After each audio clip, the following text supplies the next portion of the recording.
قل هو اللہ احد اللہ الصمد لم یلد ولم یولد ولم یکن لہ کفوا احد۔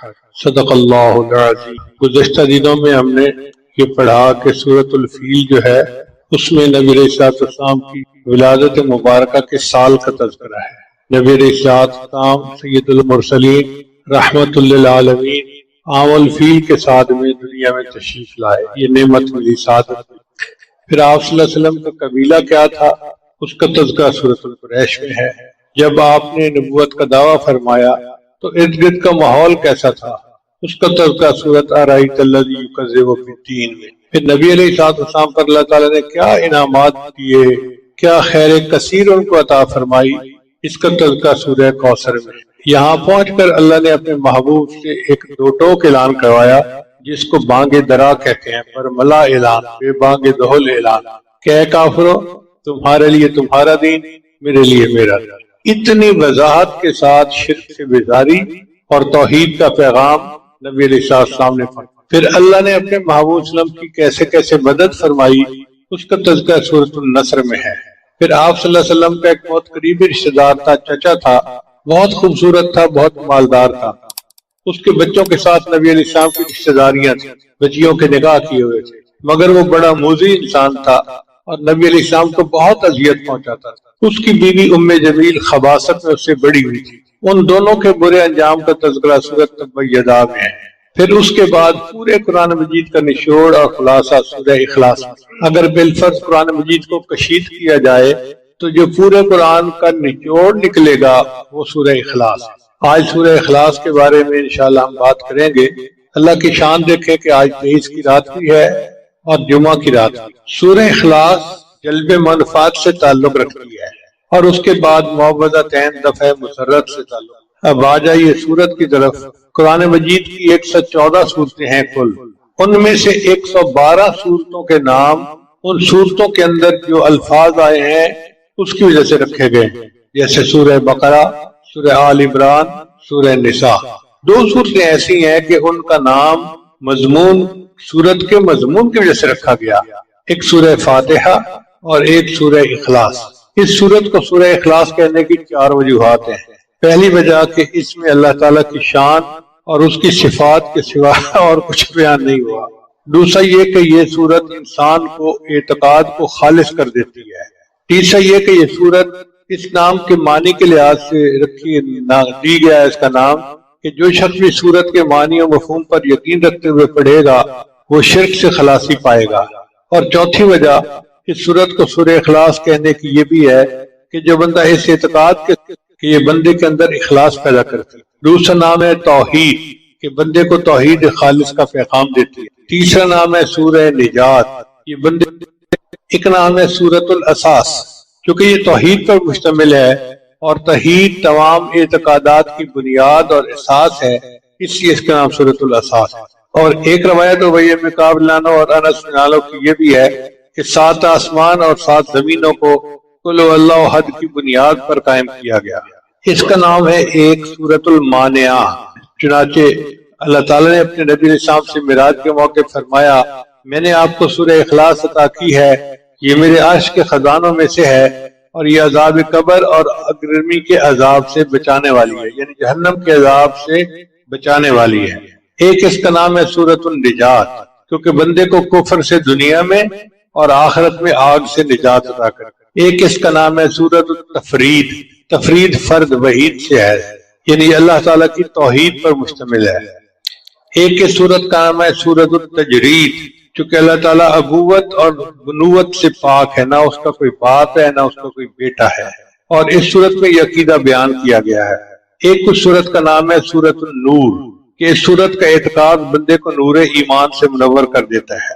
10واں نام ہے سورۃ الامان، یہ سورت بندے کو کفر اور شرک سے امان عطا کرتی ہے۔ اس سورت کا ایک نام ہے سورۃ الولایہ چونکہ بندہ اس کو پڑھتا ہے تو اللہ اس کو اپنی ولایت عطا فرما دیتا ہے۔ ایک اس کا نام ہے سورۃ النسبہ، یعنی یہ سورت مشرکین کے سوال پوچھنے کے جواب میں اتری۔ انہوں نے پوچھا تھا کہ آپ کے اللہ کا نسب کیا ہے، تو اس سورت میں یہ مضمون بیان کیا گیا، اس لیے اس کو سورۃ النسبہ کہتے ہیں۔ ایک ہے سورۃ المعرفہ، کہ اس صورت میں اللہ تعالیٰ کی معرفت کامل بیان کی گئی۔ حضرت جابر عنہ سے مروی ہے کہ ایک آدمی نے نماز پڑھی اور اس کے بعد قل اللہ احد پڑھی تو آپ نے فرمایا اس بندے نے اپنے رب کو پہچان لیا۔ ایک اس کا نام ہے المعوذہ، المعوذہ۔ حضرت عثمان میں کے پاس نبی اسلام تشریف لائے تو انہیں سورہ اخلاص، سورہ فلق اور سورہ ناس کے ساتھ دم کیا۔ آپ ذرا غور سے سنیے کہ عثمان بن مظعون ایک صحابی ہیں، وہ بیمار ہیں اور نبی علیہ السلام تشریف لاتے ہیں اور نبی علیہ السلام ان کو سورت پڑھ کے دم کرتے ہیں، تو ایک پتہ چلا نا کہ یہ دم کرنا ایک شرعی، اس کا شریعت میں ثبوت موجود ہے۔ اور پھر نبی علیہ السلام نے فرمایا میں نے ان سے بہتر صورتوں کے ساتھ کبھی کسی کو دم نہیں کیا، تو ہم بھی اگر کسی بیمار کے پاس جائیں تو یہ 3 صورتیں پڑھ کے اس کو دم کریں تاکہ اللہ اس کو شفا عطا فرمائے۔ ایک صورت کا نام ہے المکشکشہ۔ مکشکشہ برات اور بیزاری کو کہتے ہیں، کیونکہ اس کا پڑھنے والا شرک سے بیزاری کا اظہار کر رہا ہوتا ہے، اس لیے اس کو مکشکشہ کہا گیا۔ ایک صورت کا نام ہے سورۃ الصمد۔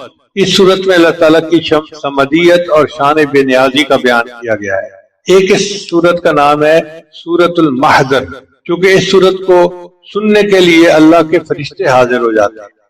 ایک اس صورت کا نام ہے سورۃ المنفرہ، کیونکہ جو بندہ یہ صورت پڑھتا ہے تو شیطان بھاگ جاتا ہے۔ آپ تجربہ کر کے دیکھ لیں، جب کبھی شیطانی خیال ذہن میں آنے لگے اس صورت کی تلاوت کریں، اللہ تعالیٰ شیطان کو بھگا دیں گے اور ذہن پاک اور صاف ہو جائے گا۔ 19واں نام ہے سورۃ البراءہ۔ حضور صلی اللہ علیہ وسلم نے اس آدمی کو یہ صورت پڑھتے ہوئے دیکھا تو فرمایا کہ یہ بندہ شرک سے بری ہو گیا۔ اور 20واں نام ہے سورۃ المذکرہ، چونکہ یہ صورت بندے کو توحید خالص کی یاد دلاتی ہے، اس لیے اس کا نام مذکر ہے۔ اب سوچئے کہ اس صورت کے 20 نام ہیں جو نبی علیہ السلام نے بتائے، تو کتنی عظیم صورت ہے جو اللہ تعالیٰ نے عطا کی، اور یہ ہر بندے کو یاد ہوتی ہے، ہر کلمہ گو کو۔ ہم نے دیکھا ہے جتنا جاہل ہو، ان پڑھ ہو، اس کو سورہ اخلاص ضرور یاد ہوتی ہے اور اسی سے وہ نماز پڑھتا ہے۔ اب اس کا نزول کا سبب کیا تھا؟ وہ یہ تھا کہ مشرکین نے نبی علیہ السلام سے سوال کیا کہ اللہ تعالیٰ کا نسب بتائیے، تو اس کے جواب میں اللہ نے یہ صورت عطا فرمائی۔ ایک مرتبہ یہودیوں نے نبی علیہ السلام سے کہا کہ اللہ تعالیٰ نے ساری مخلوق کو پیدا کیا تو اللہ کو کس نے پیدا کیا؟ اس کے جواب میں یہ صورت نازل ہوئی۔ حضرت انس رضی اللہ عنہ کا قول ہے کہ خیبر کے یہودیوں نے خدمت گرامی میں حاضر ہو کر عرض کیا ابو القاسم، اللہ نے ملائکہ کو نور سے پیدا کیا، آدم علیہ السلام کو لیسدار مٹی سے پیدا کیا، ابلیس کو آگ کے شعلوں سے پیدا کیا، آسمان کو دھوئیں سے اور زمین کو پانی کی جھاگ سے پیدا کیا، اپنے رب کے متعلق بتاؤ کہ وہ کس چیز سے پیدا ہوا؟ رسول اللہ صلی اللہ علیہ وسلم نے کوئی جواب نہیں دیا۔ اس پر جبریل علیہ السلام یہ صورت لے کر تشریف لائے۔ عامر بن طفیل اور اربت بن ربیعہ نبی السلام کی خدمت میں آئے۔ عامر نے کہا محمد صلی اللہ علیہ وسلم تم کس کی طرف ہم کو بلاتے ہو؟ نبی السلام نے فرمایا اللہ کی طرف۔ عامر نے کہا اپنے رب کی حالت تو بیان کرو، وہ سونے کا بنا ہوا ہے، چاندی کا بنا ہوا ہے، لوہے کا بنا ہوا ہے یا لکڑی کا؟ کیونکہ وہ تو بت پرست تھے نا، تو وہ سمجھتے تھے کہ خدا بھی بتوں میں سے کوئی بت ہے۔ اس کے جواب میں یہ صورت نازل ہوئی۔ بعد میں اربت کے اوپر بجلی گری اور وہ مارا گیا، اور عامر کو طاعون کے ذریعے سے اللہ نے موت دی۔ اب اس صورت کے فضائل ذرا سن لیجئے تاکہ صورت کی تفسیر پڑھنے کا ہمیں لطف آئے۔ یہ صورت 1/3 قرآن کے برابر ہے، 1/3 قرآن کے برابر ہے۔ انس رضی اللہ عنہ سے روایت ہے کہ میں نے رسول اللہ کو یہ فرماتے ہوئے سنا، کیا تم میں سے کوئی رات کو 3 مرتبہ قل ہو اللہ احد پڑھنے کی طاقت نہیں رکھتا؟ بے شک یہ صورت 1/3 قرآن کے برابر ہے، یعنی 3 مرتبہ جس نے قل ہو اللہ احد پڑھ لیا اس نے گویا پورا قرآن مجید پڑھ لیا۔ ابو ہریرہ روایت کرتے ہیں کہ نبی السلام نے صحابہ کرام کو فرمایا کہ جمع ہو جاؤ، میں تم لوگوں کے سامنے 1/3 قرآن پڑھوں گا۔ چنانچہ جو لوگ جمع ہو سکے وہ جمع ہو گئے۔ پھر رسول صلی اللہ علیہ وسلم نکلے اور سورہ اخلاص پڑھی اور واپس چلے گئے۔ لوگ آپس میں باتیں کرنے لگے کہ نبی علیہ السلام نے فرمایا تھا 1/3 قرآن پڑھیں گے، میرا خیال ہے کہ آپ پر آسمان سے کوئی نئی چیز نازل ہونے کی وجہ سے آپ اندر چلے گئے۔ پھر نبی علیہ السلام باہر تشریف لائے اور فرمایا میں نے تم سے کہا تھا کہ میں 1/3 قرآن پڑھوں گا، جان لو کہ یہ سورت 1/3 قرآن کے برابر ہے۔ حضرت ابن عمر سے روایت ہے کہ نبی صلی اللہ علیہ وسلم نے فرمایا جس نے قل اللہ احد پڑھی گویا اس نے 1/3 قرآن پڑھا، اور جس نے قل اللہ احد 2 مرتبہ پڑھا تو گویا اس نے 2/3 قرآن پڑھا، اور جس نے قل هو اللہ احد 3 مرتبہ پڑھی اس نے سارا قرآن مجید پڑھ لیا۔ اب اس کو 1/3 قرآن کے مطابق کیوں کہا جاتا ہے؟ علماء نے بتایا کہ بنیاد تین کے 3 بنیادی مقصد ہیں۔ ایک ہے اللہ کی معرفت، دوسرے ہے صراط مستقیم، اور تیسرے ہے آخرت کی معرفت۔ اللہ کی معرفت، صراط مستقیم کی معرفت اور آخرت کی معرفت۔ یہ سورت چونکہ اللہ کی معرفت کے مضمون پر مشتمل ہے، اس لیے اس کو ثلث قرآن کہا جاتا ہے۔ پھر دوسری فضیلت یہ ہے کہ یہ سورت ہر شر اور پریشانی، عبداللہ ابن خبیب رضی اللہ عنہ فرماتے ہیں، یہ بات بتائی تو آپ صلی اللہ علیہ وسلم نے فرمایا، اس سے پوچھا کہ بھئی اس کا سبب کیا ہے کہ تم ہر رکعت میں سورت اخلاص پڑھتے ہو؟ اس نے کہا کہ یہ رحمان کی صفت ہے اور میں پسند کرتا ہوں کہ میں اس کو پڑھوں۔ آپ صلی اللہ علیہ وسلم نے فرمایا، اس شخص کو بتا دو کہ اللہ بھی اس سے محبت کرتے ہیں، یعنی جو بندہ سورہ اخلاص سے محبت کرتا ہے اس کے بدلے اللہ اس بندے سے محبت فرماتا ہے۔ یہ سورت جنت میں داخلے کا باعث ہے۔ مسجد قباء میں ایک امام صاحب تھے، وہ ہر رکعت میں کوئی سورت پڑھتے تھے اور پھر سورہ اخلاص پڑھتے تھے۔ لوگوں نے کہا کہ بھئی تم کوئی اور سورت پڑھ لیتے ہو تو سورہ اخلاص پڑھنے کی کیا ضرورت ہے؟ انہوں نے کہا بھئی میں تو پڑھوں گا۔ جب لوگوں نے زیادہ ڈیمانڈ کی کہ ایک سورت پڑھیں تو انہوں نے کہا اچھا کسی اور کو امام بنا لو۔ اب ان سے بہتر نیک تقوی والا اور کوئی بندہ تھا نہیں، اور لوگ چاہتے تھے کہ وہی امامت کروائیں۔ چنانچہ نبی علیہ السلام کی خدمت میں حاضر ہوئے، اے اللہ کے حبیب صلی اللہ علیہ وسلم، ہمارا امام صاحب کے ساتھ یہ امام ہے۔ تو نبی علیہ السلام نے اس کو بلا کر پوچھا کہ بتاؤ بھائی تم ایسا کیوں کرتے ہو؟ اس نے کہا اللہ کے حبیب صلی اللہ علیہ وسلم، مجھے اس سورت کے مضمون سے بہت محبت ہے اور میں چاہتا ہوں ہر رکعت میں یہ سورت پڑھا کروں۔ نبی صاحب نے فرمایا کہ میں اس سورت سے کہ آپ کو بتاتا ہوں کہ تمہیں اس سورت سے محبت یقیناً تمہیں جنت میں داخل کر دے گی۔ اس سورت سے محبت یقیناً تمہیں جنت میں داخل کر دے گی۔ حضرت معمر سے روایت ہے کہ نبی اسلام ایک شخص کے قریب سے گزرے جو قل هو اللہ احد کی تلاوت کر رہا تھا۔ آپ صلی اللہ علیہ وسلم نے فرمایا اس نے جنت واجب کر لی یا اس کے لیے جنت واجب ہو گئی۔ 5ویں فضیلت سنیے، حضرت انس رضی اللہ عنہ روایت کرتے ہیں کہ ہم رسول اللہ کے ساتھ تبوک میں تھے، یعنی غزوہ تبوک کے لیے نکلے ہوئے تھے، تو ایک دن ایسے لگا جیسے سورج بڑی روشنی اور نور کے ساتھ نازل ہوا ہے، اس سے پہلے ایسی روشنی نہیں دیکھی گئی۔ نبی اسلام بھی اس کو دیکھ کر تعجب فرمانے لگے۔ اچانک جبریل اسلام تشریف لے آئے تو نبی اسلام نے پوچھا جبریل آج سورج کو کیا ہوا؟ یہ ایسے نور روشنی اور شعاؤں کے ساتھ طلوع ہوا کہ میں نے گزشتہ دنوں اسے اس طرح طلوع ہوتے نہیں دیکھا۔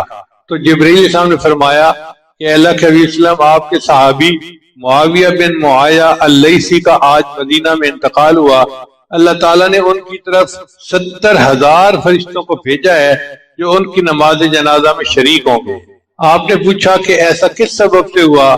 انہوں نے کہا اللہ کے حبیب صلی اللہ علیہ وسلم وہ قل هو اللہ احد کثرت سے پڑھتے تھے، کھڑے ہوئے، بیٹھے ہوئے، چلتے ہوئے، دن میں اور رات کے اوقات میں پڑھتے تھے۔ اس عمل کی وجہ سے 70,000 فرشتے ان کے جنازے میں شرکت کے لیے نازل۔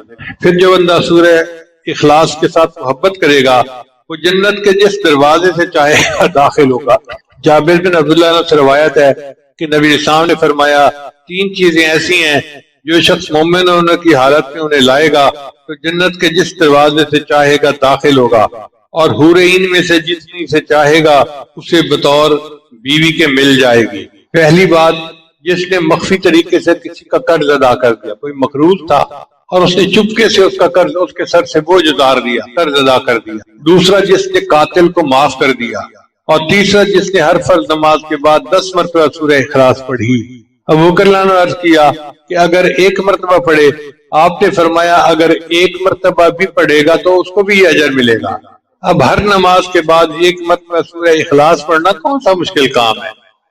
جابر بن عبداللہ سے روایت ہے کہ نبی صاحب نے فرمایا جس شخص نے قل هو احد ہر دن 50 مرتبہ پڑھا تو قیامت کے دن اس کو قبر سے اس طرح اٹھایا جائے گا کہ اللہ فرمائیں گے اے اللہ کی تعریف کرنے والے اٹھ جا اور جنت میں داخل ہو جا، یعنی پروٹوکول کے ساتھ اس کو بلایا جائے گا، اے اللہ کی تعریف کرنے والے اٹھ جا اور جنت میں داخل ہو جا۔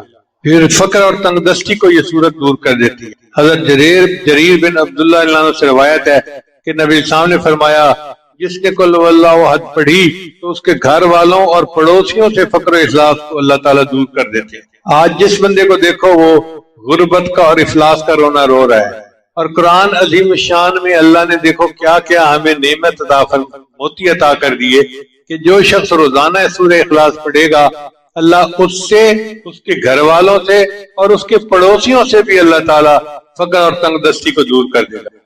نبی صلی اللہ علیہ وسلم نے فرمایا کہ جس نے 10 مرتبہ سورہ اخلاص پڑھی اس کے بدلے اس کے لیے جنت میں ایک محل بنا دیا جائے۔ جو بندہ چاہتا ہے کہ جنت میں میرا محل ہو تو 10 مرتبہ سورہ اخلاص پڑھ لے۔ آج یہ تو دل کرتا ہے کہ ڈیفنس میں میرا محل ہو، میرا فلاں جگہ محل ہو، میرا فلاں جگہ محل ہو۔ بھئی جنت کا محل تو بہت اعلیٰ ہے، 10 مرتبہ پڑھنے پر وہ مل جاتا ہے، اور جس نے 20 مرتبہ پڑھا اس کے بدلے اس کے لیے جنت میں 2 محل بنا دیے جائیں، اور جس نے 30 مرتبہ پڑھا اس کے بدلے اس کے لیے جنت میں 3 محل بنا دیے جائیں۔ حضرت عمر لانو نے عرض کیا ہے اللہ کے حبیب صلی اللہ علیہ وسلم پھر تو ہم اپنے محلوں کی تعداد میں ضرور اضافہ کریں گے۔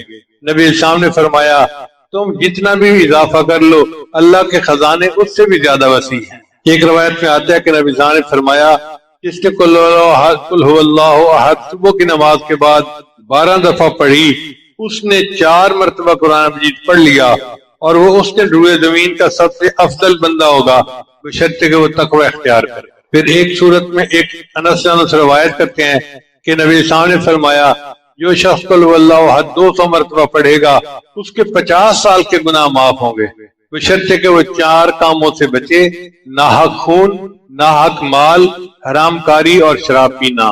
ان سے اگر بچے گا تو اللہ اس کے 50 سال کے گناہوں کو معاف کر دیں گے۔ اس کا مطلب یہ ہے کہ 200 مرتبہ پڑھنے سے اللہ تعالیٰ پوری زندگی کے گناہ معاف کر دیتے ہیں۔ اب ذرا ان فضائل کو ترتیب کے ساتھ سنیے اور غور کیجئے کہ کتنی عظیم صورت ہے۔ پہلی بات، اس سورت کی تلاوت 1/3 قرآن مجید کے مطابق برابر ہے۔ اس کے پڑھنے والے کے 50 سال کے گناہ معاف کر دیے جاتے ہیں۔ اس کو روزانہ پڑھنے والا بندہ روئے زمین کا سب سے افضل بندہ ہوتا ہے۔ اس کے پڑھنے والے سے اللہ تعالیٰ فقر اور تنگ دستی دور کر دیتے ہیں۔ اس کے پڑھنے والے کے لیے ہر شر اور پریشانی سے اللہ حفاظت فرماتے ہیں۔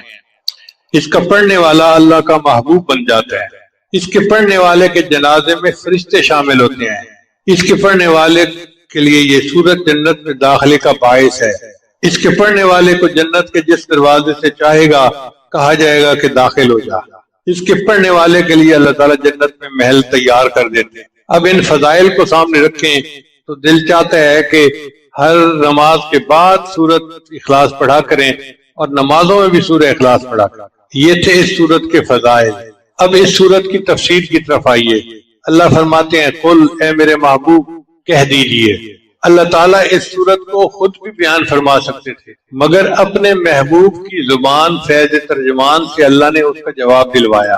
اس کی وجہ کیا ہے کہ جب 2 بندوں میں محبت ہونا اور ایک پر کوئی اعتراض کرے تو دوسرا بولتا ہے اس کے بارے میں۔ جب نبی علیہ السلام پر کفار نے الزام لگایا یہ تو مجنون ہے تو اللہ نے جواب دیا نون والقلم وما یسطرون ما انت بنعمت ربک بمجنون، میرے محبوب آپ مجنون نہیں ہیں۔ وانک لعلی خلق عظیم، آپ تو اخلاق کی عظیم بلندیوں پر فائز۔ تو نبی علیہ السلام پر الزام لگا تو اللہ نے دفاع کیا۔ اب لوگوں نے اللہ پر الزام لگائے تو نبی علیہ السلام کی زبان سے اللہ نے اس کا دفاع کروایا۔ فرمایا کل میرے محبوب فرما دیجئے۔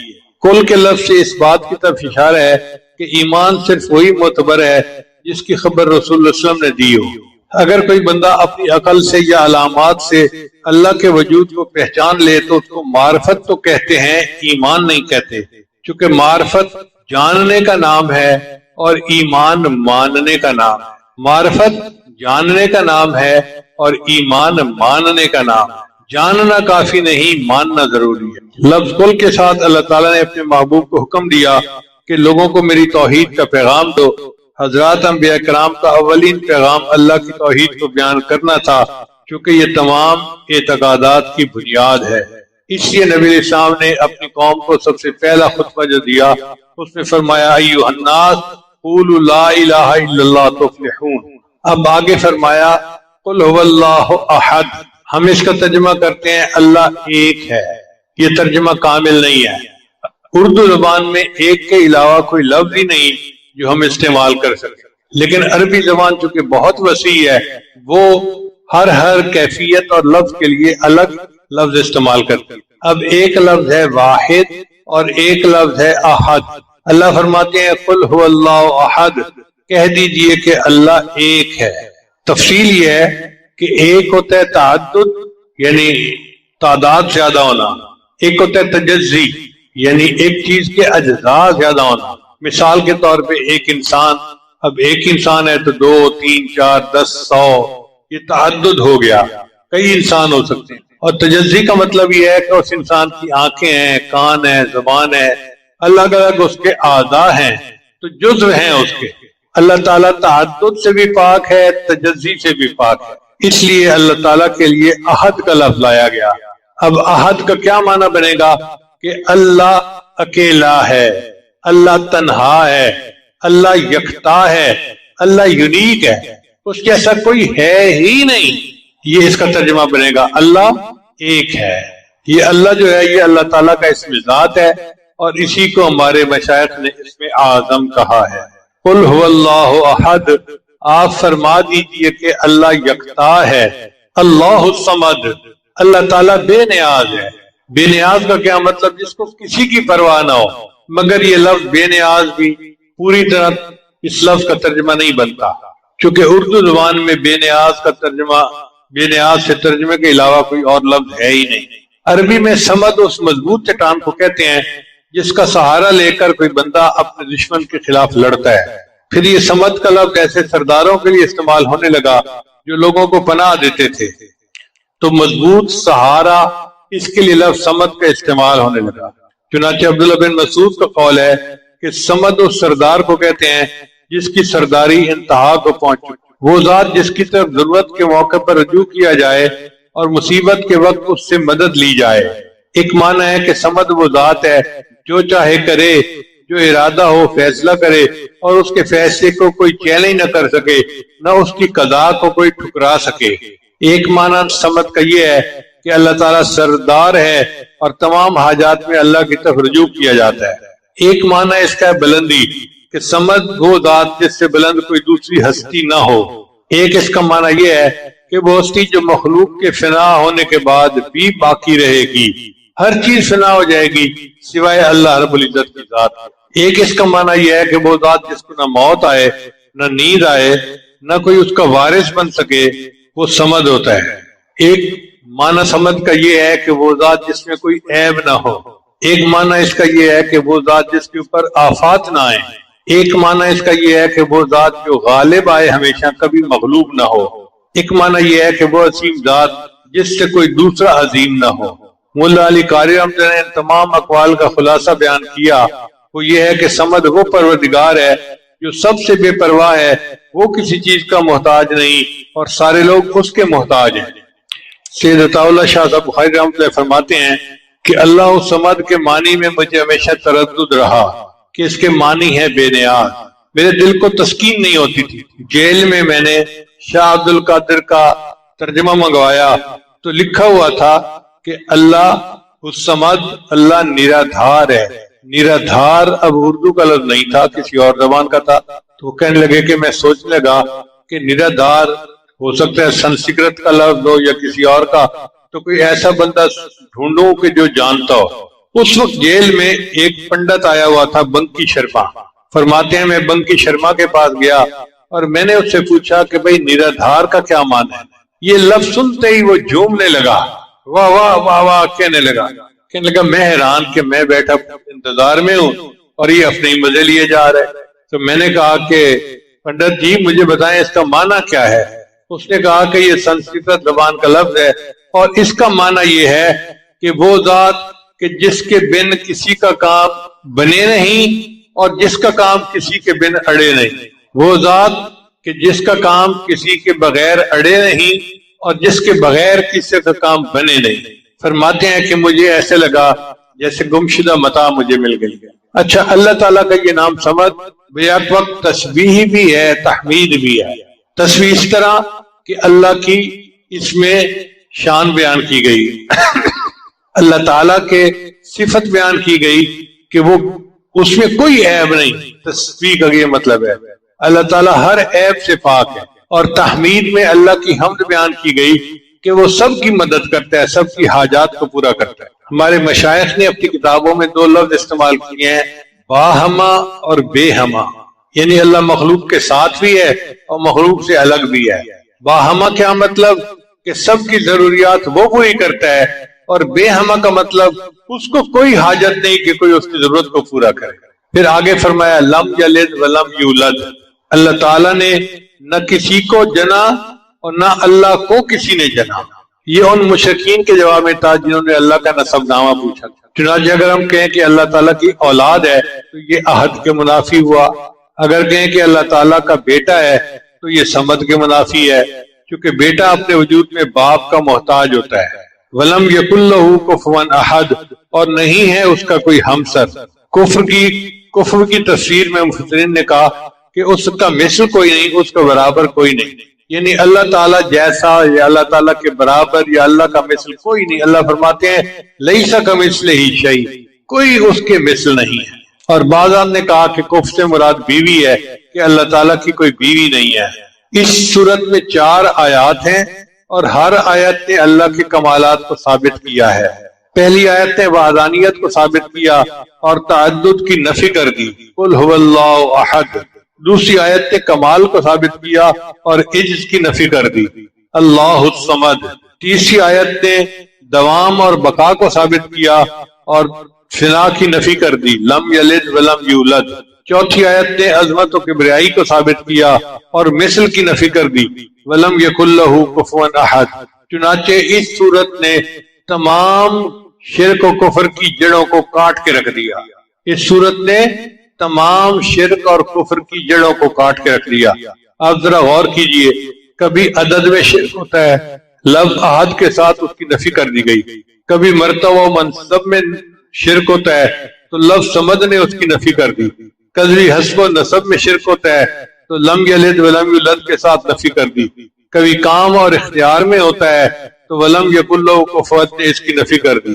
اب ذرا غور کیجئے، اس دنیا میں 6 طرح کے عقائد رکھنے والے لوگ پائے جاتے ہیں. پہلے ہوتے ہیں دہریہ، وہ کہتے ہیں جی اللہ تعالیٰ کی ذات کا انکار کرتے ہیں. عقیدہ یہ ہے کہ کائنات خود بخود وجود میں آ چکی. قل هو اللہ احد کے ساتھ اللہ کے وجود کو ثابت کیا اور ان کی تردید ہوگی. اس لیے اللہ تعالیٰ کو واجب الوجود کہتے ہیں کہ اللہ تعالیٰ ہی اصل وجود رکھتے ہیں، باقی ہر چیز کو وجود اللہ کی وجہ سے ہے. فارسی زبان کا لفظ ہے خدا. خدا کا معنی خود یعنی جو خود بنا، اس کو کسی نے بنایا نہیں ہے. تو اللہ تعالیٰ نے کائنات کو پیدا کیا اور اس کائنات کو وہی چلا رہے ہیں. دوسرا عقیدہ ہے فلاسفہ کا. ان کا عقیدہ یہ ہے کہ بنانے والا کائنات کا کوئی ہے لیکن اس کی کوئی صفت نہیں، مادے سے پیدا ہوا. جیسے آج کل بھی بہت سارے دہری یہی یقین رکھتے ہیں کہ بس مادے سے کائنات پیدا ہوئی، اب مادے کے اندر تو کوئی صفت نہیں ہے. تو اس صورت نے اس کی بھی نفی کر دی. چنانچہ اللہ تعالیٰ کی صفات بیان کی. تیسرا مشرکین اور ہندوؤں کا عقیدہ. مشرکین اور ہندوؤں کا عقیدہ یہ تھا کہ اس کائنات میں بہت سارے خدا ہیں جو نظام کو چلا رہے ہیں. لفظ احد نے ان سب کی نفی کر دی کہ نہیں، بہت سارے خدا نہیں، خدا صرف ایک ہے، اکیلا ہے، یکتا ہے. پھر یہود و نصارہ کا عقیدہ یہ تھا کہ اللہ تعالیٰ کے بیوی بچے ہیں. یہودیوں نے عزیر علیہ السلام کو اللہ کا بیٹا بنا لیا، عیسائیوں نے بی بی مریم کو اللہ کی بیوی بنایا، عیسیٰ علیہ السلام کو اللہ کا بیٹا بنایا. مشرکین فرشتوں کو اللہ کی بیٹیاں کہا کرتے تھے. تو اس صورت نے ان سب کی تردید کر دی. پھر پانچواں ہے مجوس کا عقیدہ. مجوس کا عقیدہ یہ ہوتا ہے کہ خیر کا جو ہے نا خالق الگ ہے اور شر کا خالق الگ ہے.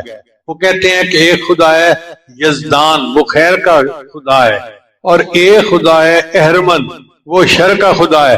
اور ان دونوں کے درمیان کھینچتانی ہر وقت ہوتی رہتی ہے، کبھی خیر غالب آتی ہے، کبھی شر غالب آ جاتا ہے. اس صورت نے ان کے بھی عقیدے کا رد کر دیا اور فرمایا کہ نہیں، ولم یکن لہ کفوا احد، اللہ ایک ہے، اس جیسا کوئی دوسرا ہے ہی نہیں. تو اس سے پتہ چلتا ہے کہ اس صورت نے دنیا کے تمام بدعقیدہ لوگوں کے اعتقادات کی نفی کر اس کی جامعیت کا اندازہ لگایا. اب میں اس صورت کے مضمون کو سمجھنے کے لیے ذرا اپنے الفاظ میں بیان کرتا ہوں. الفاظ ہیں مشائخ صوفیاء کے، مگر اپنا مطلب سمجھنے کے لیے میں ان کو استعمال کروں گا. وہ کیسے کہ پہلی آیت ہے قل هو اللہ احد. آپ کو یہ سمری یاد ہو جائے گی جلدی. قل هو اللہ احد یہ ہے توحید وجودی. اللہ تعالیٰ واجب الوجود ہیں اور اللہ کے علاوہ کوئی اور خدا نہیں. اس کو کیا کہتے ہیں؟ توحید وجودی. مشائخ صوفیاء کی تشریح نہیں، یہ میں الفاظ ان کے استعمال کر رہا ہوں اپنے مضمون کو آسان بنانے کے لیے، سمجھانے کے لیے. تو قل هو اللہ احد میں توحید وجودی کا تذکرہ. پھر اللہ الصمد، اللہ بے نیاز ہے، اس کو کہتے ہیں توحید شہودی، مشاہدے سے ہے. اب آپ بتائیے کیا آپ کا مشاہدہ ہے کہ اللہ سب کی حاجات کو پورا کرتا ہے؟ کوئی بندہ ایسا ہے جو کہے کہ میری حاجات اللہ پوری نہیں کرتا؟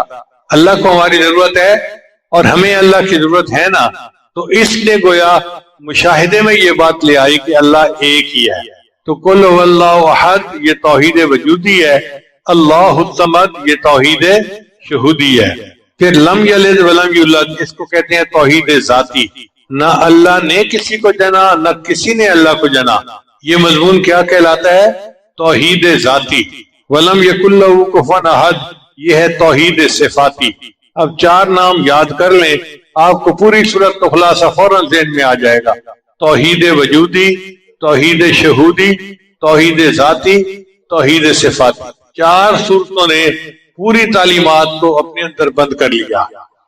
سورہ اخلاص سے ہمیں یہ سبق حاصل ہوتا ہے کہ ہم اللہ تعالیٰ کو ایک مانے، اللہ کے ساتھ کسی کو شریک نہ ٹھہرائیں. ہمارے معاشرے میں بہت جلدی لوگ جو ہے نا وہ دوسروں کی طرف دھیان کر لیتے ہیں، ضعیف الاعتقاد ہے نا، چنانچہ اپنی حاجات اللہ کے علاوہ اولیاء سے مانگتے ہیں، قبروں سے مانگتے ہیں، پتہ نہیں کیا کیا کرتے ہیں. میرا اپنا مشاہدہ ہے کہ ایک مرتبہ ایک بندہ ملتزم سے لپٹ کے دعائیں مانگ رہا تھا تو میں بھی انتظار میں تھا کہ مجھے ملتزم پہ جگہ ملے. اب جب وہ ملتزم سے وہ ہٹا تو اس نے وہی کھڑے کھڑے فون کیا اور اپنی بیوی کو کہنے لگا کہ دیکھو دعائیں تو میں بھی کر رہا ہوں لیکن تم اتنا کچھ لے کے داتا دربار چلی جاؤ، وہاں دعا کرو اللہ میرا اقامے کا کام کروا دے. بیت اللہ کے پاس کھڑا ہے اور وہاں سے بیوی کو کہہ رہا ہے کہ داتا دربار جا کے یہ چیز دو اور یہ دعا مانگو کہ اللہ ہمارا کام کر دے. تو ضعیف الاعتقادی کا یہ حال ہے. واللہ یقبض ویبسط والیہ ترجعون. اللہ تعالیٰ ہی تنگی پیدا کرتا ہے، وہی وسعت پیدا کرتا ہے. کہہ دیتے ہیں جی کسی نے کاروبار باندھا ہوا ہے، بہت سارے لوگ میرے پاس آتے ہیں کسی نے ہماری بیٹی کا رشتہ باندھ دیا ہے. بھئی کوئی نہیں باندھ سکتا، اللہ کی منشا ہے جو ہوگا. اللہ کے علاوہ کوئی باندھنے والا اور کھولنے والا نہیں ہے. اس لیے ہمیں چاہیے کہ ہم ایک اللہ کے در پر چکیں.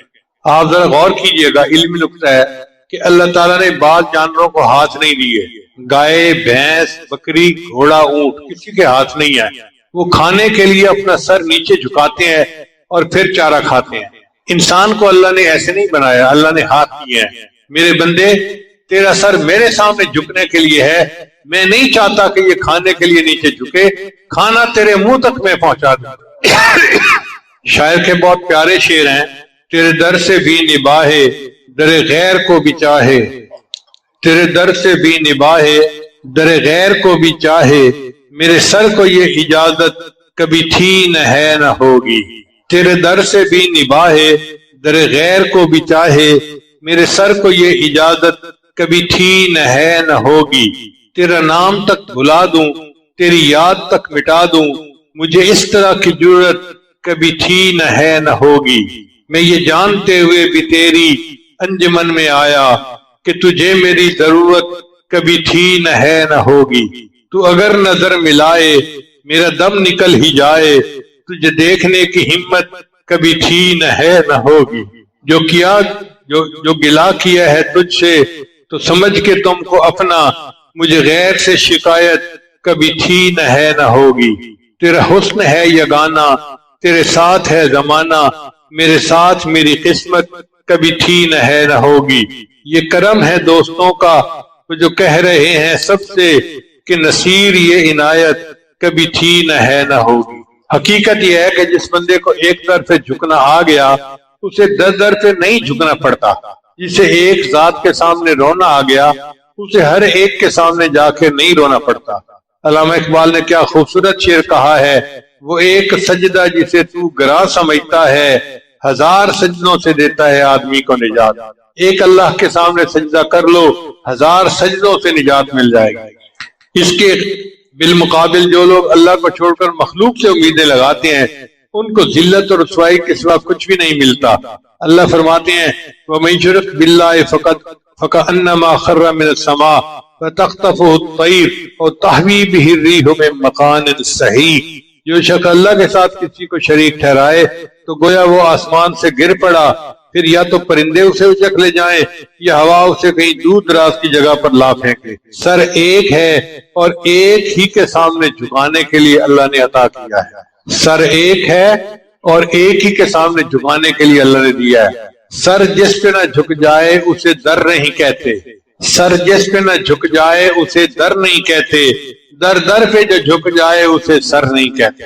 نبی علیہ السلام نے عبداللہ ابن عباس کو ایک نصیحت فرمائی جو توحید کے مضمون پہ مشتمل ہے۔ عن ابن عباس عنہ قال كنت خلف رسول اللہ صلی اللہ علیہ وسلم۔ ابن عباس کہتے ہیں کہ میں سواری پہ نبی صاحب کے پیچھے سوار تھا۔ فقال، نبی صاحب نے فرمایا یا غلام، اے لڑکے، انی اعلمک کلمات، میں تمہیں چند باتیں سکھاتا ہوں۔ احفظ اللہ یحفظک، تو اللہ کی حفاظت کر اللہ تجھے محفوظ رکھے گا۔ تو اللہ کو یاد رکھ اللہ تجھے محفوظ رکھے گا۔ احفظ اللہ تجدہ تجاہک، تو اللہ کو یاد کر اللہ کو اپنے سامنے پائے گا۔ اذا سألت فاسأل اللہ، اگر تو مانگے تو تجھے اللہ سے مانگنا چاہیے۔ وَإِذَا اسْتَعَنْتَ فَاسْتَعِنْ بِاللَّهِ، اور اگر مدد چاہے تو اللہ سے مدد مانگ۔ وَاعْلَمْ، جان لے اس بات کو، ان الامت لو اجتمعت علی ان ينفعوک بشیء لم ينفعوک الا بشیء قد کتبہ اللہ لک، اگر ساری امت جمع ہو جائے تمہیں نفع پہنچانے کے لیے تو وہ نہیں نفع پہنچا سکتے مگر اتنا